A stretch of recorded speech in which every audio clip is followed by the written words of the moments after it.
Nous voici dans un nouveau tutoriel pour apprendre à installer OpenMVPBox en ligne de commande.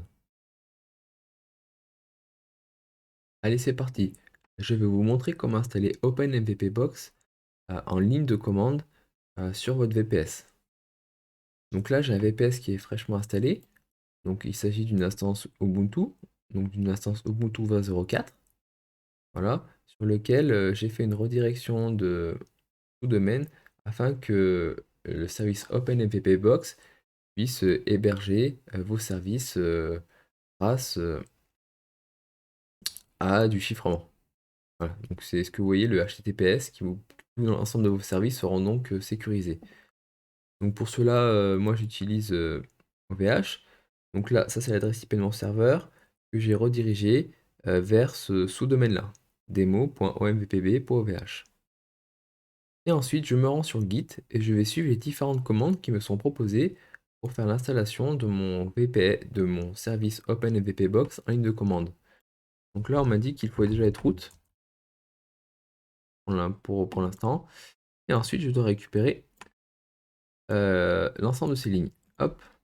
Donc là, je vais prendre une à l'une pour voir ce qui se passe.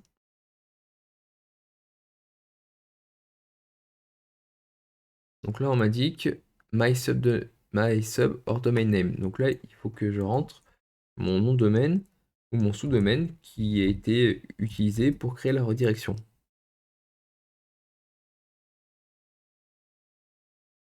Dans mon cas, c'est celui-là pour moi. Donc c'est parti.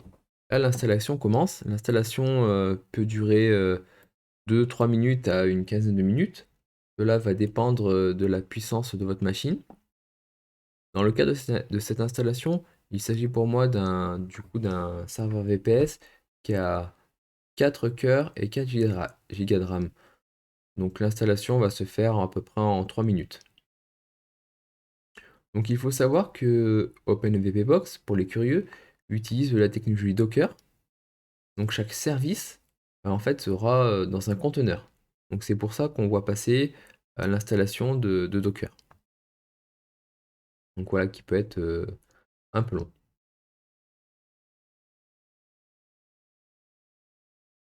Voilà, on utilise aussi, on verra plus tard que certains outils Python sont utilisés, notamment pour tout ce qui est serveur REST API, afin de pouvoir piloter la création et l'installation de machines euh, via OpenMPPBox en utilisant le service en page web proposé. Donc voilà, là l'installation commence, les différents Docker, donc trafic, Docker qui va nous permettre de gérer en fait la redirection entre un service et un nom de domaine ou un sous-domaine. Voilà. Ensuite, on a vu passer tout à l'heure Porteneur qui lui permet en fait de manager et gérer l'ensemble des Docker. Donc depuis une page web, on va pouvoir arrêter un Docker, supprimer un Docker, mettre un pause un Docker, redémarrer un Docker. Donc c'est un service qui est très bien et que je recommande si vous faites généralement du Docker. Porteneur est vraiment très efficace. Et surtout, il évolue aussi de mois en mois et ce qui le rend toujours plus attrayant. Ah, et ensuite, on va installer du coup la page web qui va être utilisée pour faire les installations des différents services. Donc voilà, ça c'est une page web que j'ai moi-même, on va dire, créée. Bon, on verra, le design n'est encore pas top, mais l'idée c'est de comprendre comment ça peut marcher. Donc voilà. Là, du coup, mon VPS s'est installé et on m'indique les différentes informations suivantes. J'ai donc une API REST pour manager, c'est-à-dire créer et supprimer mes différents services. Donc les différents services, ça peut être N8N, NocoDB, Asmith, ainsi de suite.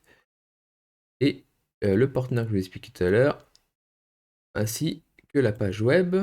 Donc ça, c'est la page qui va nous intéresser, qui va nous permettre de créer et d'installer nos différents services. Donc c'est parti, je me rends sur la page web.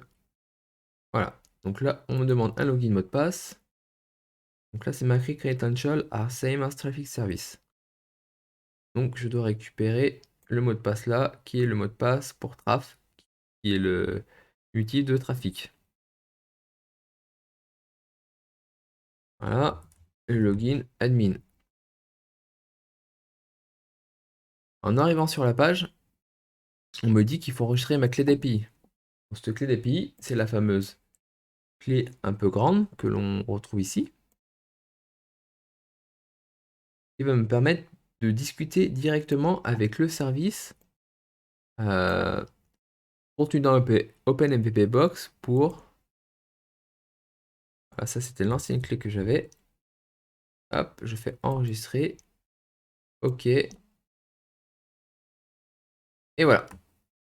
Donc en mettant ces clés, du coup, je vois que je peux déjà communiquer du coup avec le service qui permet par exemple de récupérer l'adresse IP publique, l'adresse IP locale. Donc moi, ce qui m'intéresse maintenant, c'est de pouvoir installer mes différents services. Je veux installer N8N, NocoDB, Asmith, et ainsi de suite. Donc voilà, le App Store, c'est l'ensemble des applications qui sont disponibles sous OpenMVP Box. Donc il y en a bientôt une trentaine. Donc là, on va voir comment, allez hop, on va configurer pour installer N8N. Donc là, je fais N8N. Voilà, j'ai déjà le raccourci et mot de passe démo. Donc là, je peux soit déployer du coup N8N depuis l'interface web, soit je peux déployer N8N directement en ligne de commande.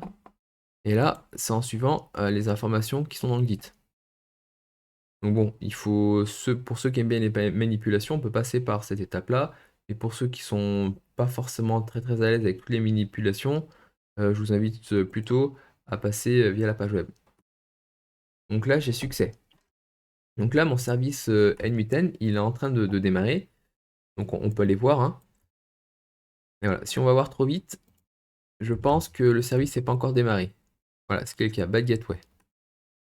Donc l'OpenMVP Box a vu qu'il y avait un service, et que pour l'instant, ce service N8N, il n'est pas accessible. Donc pour l'instant, on peut essayer d'aller, hop, allez, on configure un autre, noco.demo.omvpb.vh.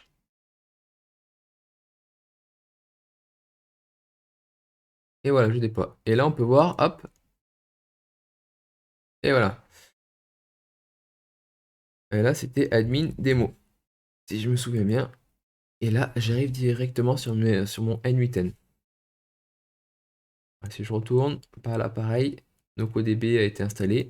Donc, pareil, il faut attendre quelques secondes, voire quelques minutes, avant que le service se lance.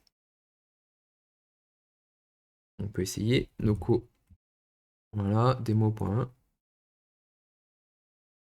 Et voilà, bah, le service se lance.